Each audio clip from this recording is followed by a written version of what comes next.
J'ai déjà fait cette vidéo en version anglaise il y a quelques jours, mais le sujet étant tellement important et grave que j'ai trouvé que ça valait bien la peine de faire le même sujet en version française pour ceux qui ne comprennent pas l'anglais. Et nous allons nous diriger sur la tour de garde de février 2017 que vous pouvez trouver en ligne. Si vous allez à jw.org et cherchant la version française, vous allez la trouver comme je l'ai trouvée. Donc, février 2017 sous le titre « Qui dirige le peuple de Dieu aujourd'hui ?» et voyons voir ce que nous allons trouver. Donc, en paragraphe 12 de cette tour de garde, février 2017, sous le titre « Quel est donc l'esclave fidèle et avisé ?» La première phrase de ce paragraphe dit ceci. Le collège central n'est ni inspiré ni infaillible. Attendez, laissez-moi lire ça encore. Le collège central n'est ni inspiré ni infaillible. Maintenant, infaillibles, on sait très bien qu'ils ne sont pas infaillibles, surtout si on connaît la collection des fausses prophéties qu'ils ont divulguées depuis, on va dire depuis 1900. Et ça a commencé même avant, mais disons depuis 1900. Donc, plus de 100 ans de fausses prophéties. En effet, on sait très bien qu'ils sont très faillibles.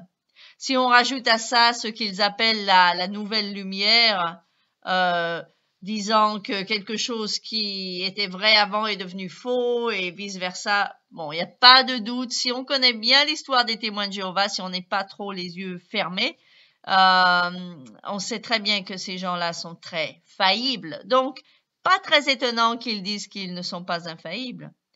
Mais attendez, là, qu'est-ce qu'ils racontent là?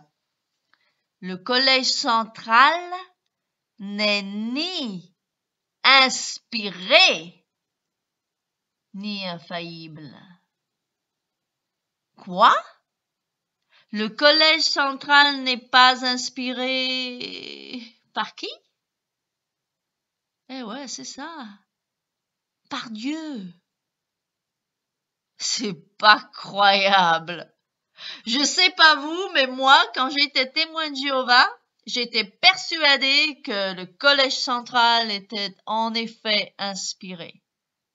La raison pour laquelle vous allez taper aux portes de vos voisins, les sortant de leur religion ou les incitant à sortir de leur religion pour entrer dans la vôtre, c'est parce que vous croyez qu'ils sont inspirés, n'est-ce pas? La raison pour laquelle vous abandonnez les membres de votre famille qui quittent cette religion, c'est parce que vous croyez qu'ils sont inspirés. La raison pour laquelle vous laissez mourir votre enfant qui a besoin d'une transfusion sanguine, c'est pourquoi? C'est parce que vous croyez qu'ils sont inspirés. Je ne sais pas pourquoi le Collège central a eu le culot de vous admettre finalement, témoins de Jéhovah, qu'ils ne sont pas inspirés par Dieu. Mais moi et mes collègues anciens témoins de Jéhovah avons notre petite idée. On ne sait pas bien sûr exactement ce qu'ils ont derrière la tête, mais il y a deux, trois choses que nous savons. Nous savons par exemple que la Cour suprême d'Australie, par exemple, vient de sortir un rapport très long qui fait plus de 100 pages. Un rapport sur les témoins de Jéhovah et leur gros problème de pédophilie et comment ils gèrent ces cas de pédophilie surtout. Le fait qu'il y ait des pédophiles chez les témoins ou n'importe où ailleurs, on ne peut pas reprocher ça à qui que ce soit, même pas aux témoins de Jéhovah. Ce que la Cour suprême d'Australie leur reproche, c'est la manière dont ils gèrent ce problème de pédophilie. Et puis, il y a aussi le fait qu'il y a tellement de cas de pédophilie, il y en a tellement qui sortent les uns après les autres, des gens qui ont été abusés sexuellement par ces centaines de milliers de pédophiles, ou plutôt dizaines de milliers pour être exact, et à peu près 25 000 cas reportés, plus de 25 000 cas reportés de pédophilie dans le monde au sein des témoins de Jéhovah. Et ça, c'est seulement les reportés, ok? Il y a les reportés qui étaient reportés ou au collège central ou à la police. Ceux qui n'ont jamais été reportés du tout, on ne sait pas combien il y en a de plus. Mais bon, environ 25 000, un peu plus de 25 000. Donc, ces personnes qui ont été abusées pendant des années dans le silence en tant qu'enfants, sont devenus adultes, bien sûr, et les uns après les autres, ils font des procès aux témoins de Jéhovah, à la Watchtower. Il y a, par exemple, 4 cas que je connaisse au Royaume-Uni. Il y a 2 ou 3 cas au Canada. Il y a quelques cas aux États-Unis et il y a quelques cas en Australie. Et je crois qu'il y a aussi quelques cas en Europe. Donc, dans les 4 coins du monde, on peut dire oui, il y a des témoins de Jéhovah. Il y a des gens qui se réveillent, qui comprennent qu'ils n'ont pas besoin de garder ce secret lourd, cette chose très pesante sur leurs épaules sans demander vengeance, sans se faire payer pour la souffrance qu'ils ont endurée à cause de la société des témoins de Jéhovah. Donc, c'est sûr que en ce moment, la Watchtower est en train de morfler. Elle est en train de morfler sévèrement parce que, sans rigoler, ils ont, je sais pas si vous êtes au courant, mais ils sont en train de payer des millions de dollars, des dizaines de millions de dollars pour des procès qu'ils sont en train de perdre les uns après les autres contre la Watchtower de la part de gens qui ont été abusés par des pédophiles dans cette religion, dans cette secte. Donc, en ce moment, on peut dire la Watchtower est vraiment dans la panade. C'est pour ça, si vous avez sûrement remarqué qu'ils n'arrêtent pas de vous demander de l'argent, la raison pour laquelle ils vous demandent de l'argent sans arrêt, bien qu'ils viennent de vendre leur propriété à Brooklyn pour des centaines de millions de dollars, c'est parce que vraiment, ils dépensent, bien qu'ils en ont toujours pas mal, mais ils en dépensent énormément. Si vous avez remarqué, ils font beaucoup moins de livres. Les tours de garde, les réveillez-vous sont devenus de plus en plus minces. Donc, ils ont moins de frais pour faire ces livres et ces revues. Il n'y a pas de doute. Ils ont moins de frais là-dedans. Ils n'achètent pas plus de salles du royaume qu'ils en achetaient avant, de toute manière, parce qu'il y a plutôt, c'est un peu en train de stagner le nombre de gens qui rentrent dans cette religion. Mais c'est vrai que l'argent sort et la manière dont il sort, c'est parce qu'ils doivent payer ces sommes énormes pour les procès qu'ils sont en train de perdre. Et je crois qu'ils sont en train de couvrir leurs arrières en ce moment.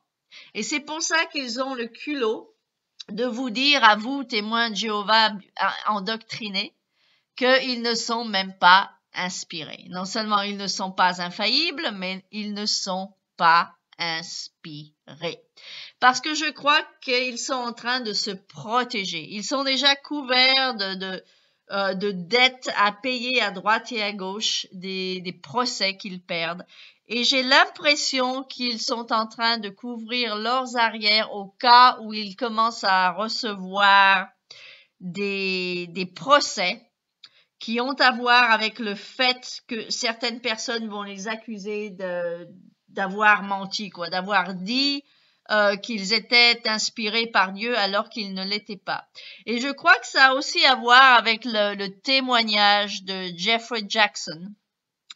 Si vous ne connaissez pas les noms de vos collèges centrales, un des membres du collège central s'appelle Jeffrey Jackson et c'est lui qui a dû faire le témoignage pour défendre le collège central au procès qui s'est fait à la Cour suprême d'Australie. Et quand on lui a posé la question, l'avocat général lui a posé la question, lui a demandé si il croyait si les témoins de Jéhovah croyaient qu'ils étaient la seule vraie religion, le seul vrai chemin à Dieu. Et que vous le sachiez ou non, que vous compreniez l'anglais ou non, je vais vous dire ce qu'il a répondu. Il a répondu, il serait prétentieux de dire que nous sommes la seule voie de Dieu. Et comme nous, les anciens témoins, les apostats, comme vous aimez nous appeler, on a claironné cette phrase de Jackson dans toutes les langues. En anglais, en premier, bien sûr, puisque tout ça s'est passé en anglais, mais moi, j'ai fait mon petit travail du côté français et plein d'autres ex-témoins ont témoigné, ont claironné sur leurs vidéos, dans leurs articles, sur leur blog, que Jeffrey Jackson a admis devant des juges, devant un juge, devant les avocats et devant les témoins, qu'il ne croyait pas que la religion des témoins de Jéhovah était le seul chemin vers Dieu. Donc, je pense qu'ils se sentent un peu coincés, quoi. Ils sont vraiment dans une mauvaise, en ce moment, vraiment dans une mauvaise passe pour vraiment dire le minimum. Et la raison pour laquelle ils ont le culot d'écrire ça maintenant dans une de leurs tours de garde, je pense que c'est ça.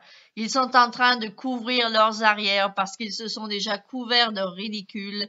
Ils se sont couverts vraiment de choses abominables.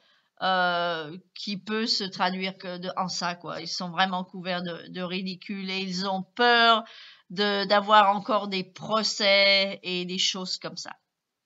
Donc, je voulais vous faire savoir, mes chers témoins de Jéhovah, que votre collège central, en paragraphe 12 de la tour de garde de février de 2017, sous le titre « Qui dirige le peuple de Dieu aujourd'hui ?» Quel est donc l'esclave fidèle et avisé? Paragraphe 12. Le Collège central vous dit qu'il n'est ni inspiré ni infaillible. Si après ça, vous avez toujours envie d'être témoin de Jéhovah, bonne chance à vous. En ce qui me concerne, il y a bien longtemps que j'avais compris qu'il n'était ni inspiré ni infaillible, mais au moins quand j'étais témoin de Jéhovah, j'étais persuadée, en tout cas jusqu'à ce que je parte, j'étais vraiment persuadée qu'ils étaient inspirés. Il n'y avait aucune raison pour moi de quitter. Bon, j'ai grandi comme catholique, j'ai vraiment jamais cru dans cette religion non plus, mais bon, il n'y avait aucune raison pour moi de quitter mon histoire de catholique non pratiquante pour rentrer dans une religion qui n'est inspirée par rien. Parce que quand on dit qu'on n'est pas inspiré, ben qu'est-ce que ça veut dire? On n'est pas inspiré par Dieu, donc on est inspiré par qui? Eh oui, par les hommes. Et c'est ce que votre religion est, mes pauvres enfants et adultes surtout. Votre religion est inspirée par des hommes, est inspirée par 7 hommes qui vivent à New York et qui vous disent à votre face, parce qu'ils savent très bien que vous êtes complètement inoptisés et que malgré qu'ils vous disent qu'ils ne sont pas inspirés, vous allez continuer à les suivre. C'est incroyable mais vrai. Bien qu'il y a peut-être des gens qui vont partir avec cette phrase, beaucoup malheureusement vont rester. En tout cas, je voulais faire ma part du travail. Je voulais vous l'indiquer, vous le préciser clairement. C'est comme ça, quand vous serez dans votre petite salle du royaume et que vous arriverez à ce paragraphe 12, j'espère vraiment pour vous que vous vous creuserez la tête un tout petit peu et que vous vous poserez la question. OK, si mon collège central n'est pas inspiré, qu'est-ce que je fous ici, quoi? Enfin, j'espère que ça vous fera réfléchir. Merci de m'avoir écouté et à la prochaine vidéo. Au revoir.